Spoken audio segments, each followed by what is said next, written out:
Uh, it is Thursday.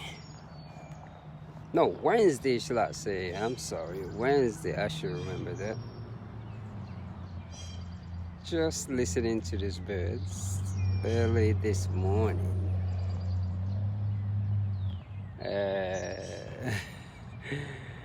Because it is another beautiful day. Happy, what should I call it? It's Happy Wednesday, yes. Happy Wednesday. Well, yeah, Wednesday morning. That's what it is. So I guess my thought come in early this morning. I love the whole, like I said, the idea of getting out early, and just a matter of fact, getting out whenever I wanted to. So I got up about, I think I got up about, what time did I get up today? 3 o'clock. Yes, that's the time that I got up. It's usually 2:22, but yesterday, since I like to get like 4.5 hours, 5 hours.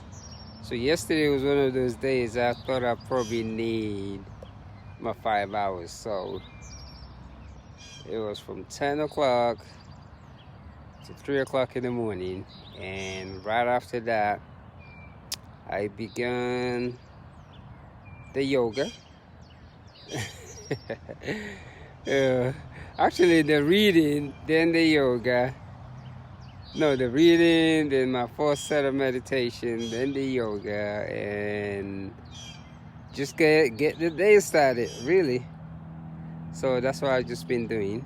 I don't know what's on my mind right now, actually, except for, like I said, I've been feeling a lot of shift in my body. I cannot believe it myself. And I always say, you want to study self-realization, because to use the word God might offend people, but you want to study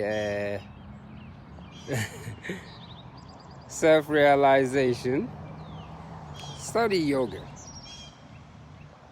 And I mean, breathe into the body too. Breathe into the body is absolutely amazing. Breathe into the body, and I mean stretch the body, and you'll be really, really amazed what it can do. And especially if you are the type that likes to do push-ups. Can't believe it, I got to tag a lot of people this morning. If you're the type that likes to do push-ups in your yoga, that's even, what shall I say? Actually, I look at it as the best form of yoga, to do actually the push-ups with it. The best form of yoga is to implement the push-ups that is designed for, which many of us literally do not, what shall I say, we don't go by that. We just do the regular push-ups, and then we get into the yoga poses. But when you truly look at yoga, the whole idea of it is for one, to do the push-ups until you cannot push anymore. Then use your yoga posture as your resting period, because what that will allow you to do is it allows you to really breathe into the body. And especially if you want to take it further, is to do a lot of spinal exercises with it.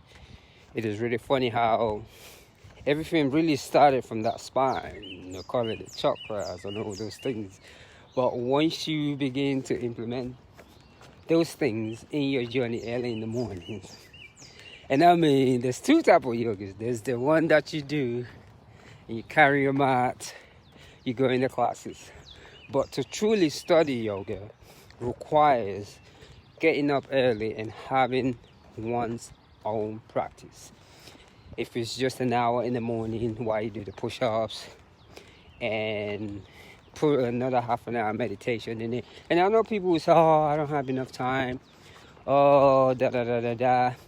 An hour is not really nothing to find for oneself, because we give more than that 1 hour to other people. Yeah. So I really come into this place this morning. This is the church right about me. So this is this is how I attend the church. I just come around there and just look around.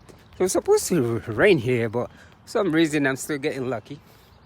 And I have a whole day of me today, because during my run today, I'm going to stop by and do I'll be at Unity Nut by 12 o'clock today to do my, my service. So I'm going to continue this run, go down there, quickly do it for a couple of hours. You know, I just love going down there. I love the fact that people can actually take time to serve people, and, you know, the time of that day to actually come out and make sure other people have something to eat.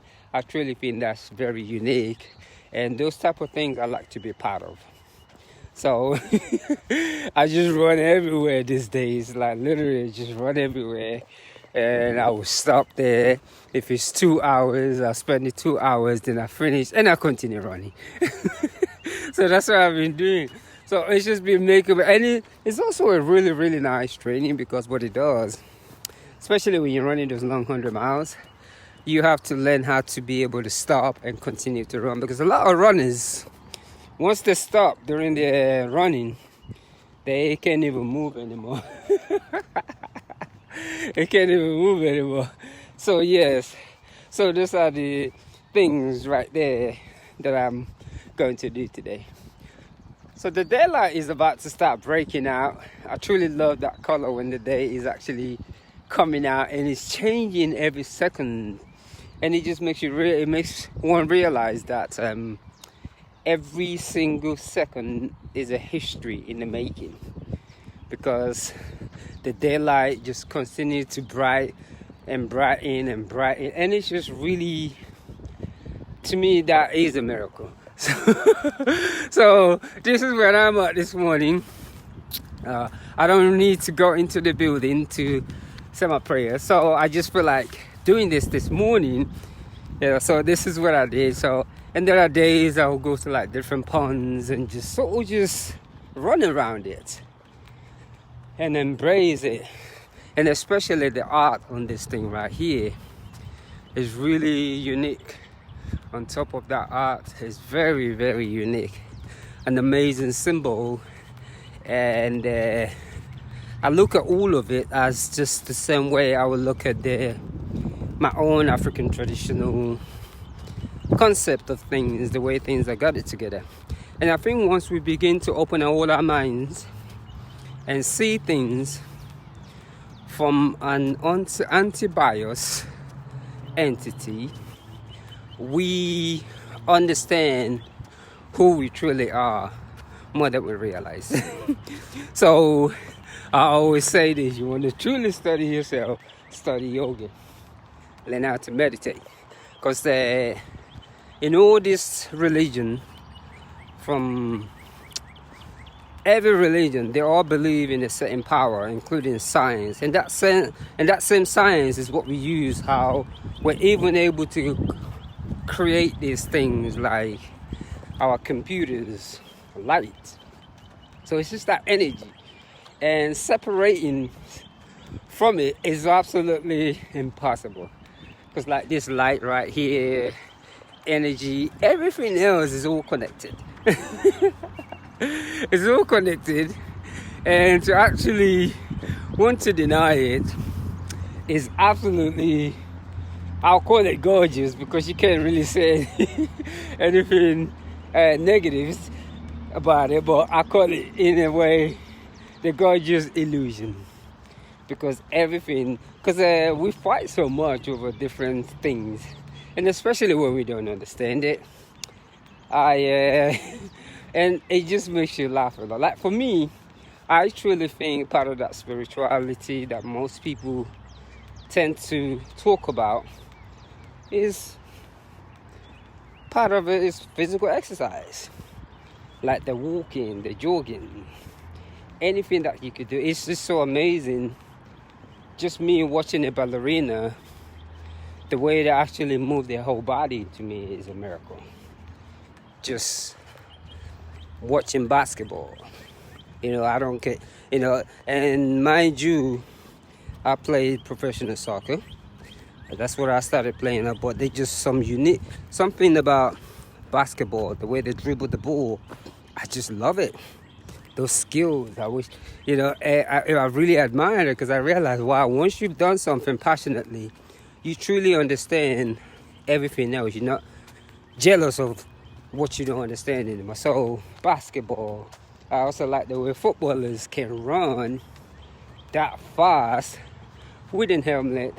All those things, it's just, to me, it brings the uniqueness of the human body, which we all call God, energy, or whatever you want to call it, because that takes a lot of, it's just absolutely amazing just how those things are. So, and there's just so many things that way that defines that spiritual concept. But for some reason, we tend to grab hold on to just one and make it look like it is the only one, when in reality, it's kind of just like to his own.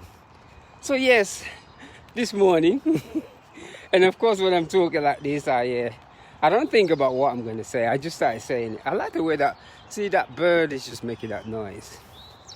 What type of bird is that? I don't even know, but just it making that noise. So when I come out here, the things that I say, they just come. I don't think about it. It just consciously just come. I don't try to practice or anything like that. I'm just basically talking based on the motion of things. Yeah, I call it the new modern day motivational speaking. It's time we we change it. The new modern day motivational speaking, because every one of our motivational speakers always understand. They're always standing and even though including, oh, look at that beautiful thing right there. All of our so-called, I don't want to say, but literally everyone is standing and talking, even though they're moving around. But in most cases, we are talking based on a preparation. And I think sometimes when we are talking about spirituality, it cannot be based on preparation. Going into a synagogue, whatever you want to go to, and writing a book and teaching based on what you just saw in that book. I just think sometimes it isn't fair. I literally would love it when the preacher can just walk in the room without having to have read some book, pure power to that over the weekend, and just start speaking. Because a lot of time, that's where the authentic in us actually comes out. But every time we have to prepare things, it requires too much thinking, and it requires the ability to satisfy. Not that there's anything wrong with it, but it's just, since we are all unique beings, that message might not resonate to me, but it might resonate to others. So it's like we do these things, I look at it just, we're doing it one-sided.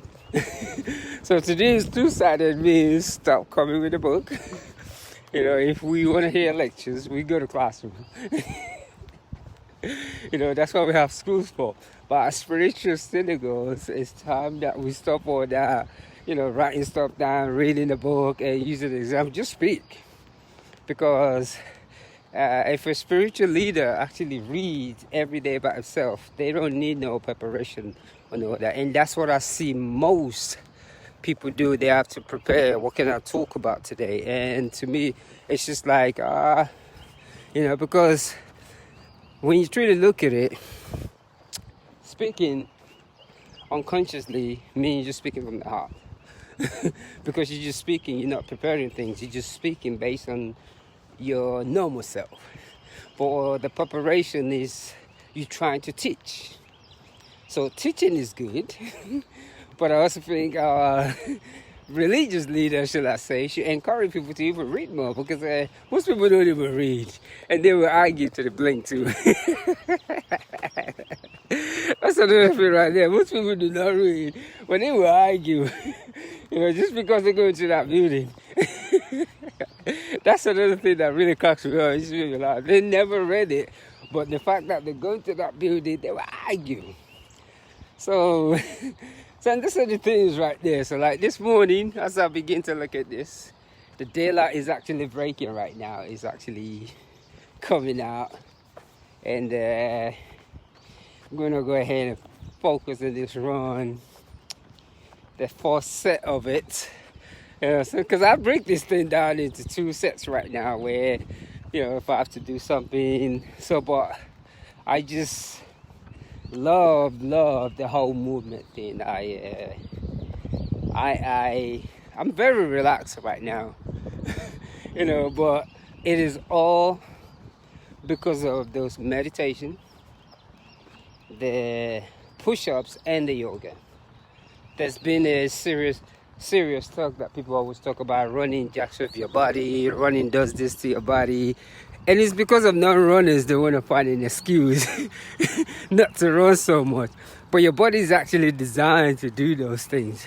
And the only reason why it jacks up your body is because you, my brothers and sisters, are not stretching and you're not doing no push-ups. And that's why I said I love the animals. You will never catch your dog or your cat not stretching. Every day they do their little cat stretching, dog stretching. It's absolutely amazing just watching them, especially when they do that.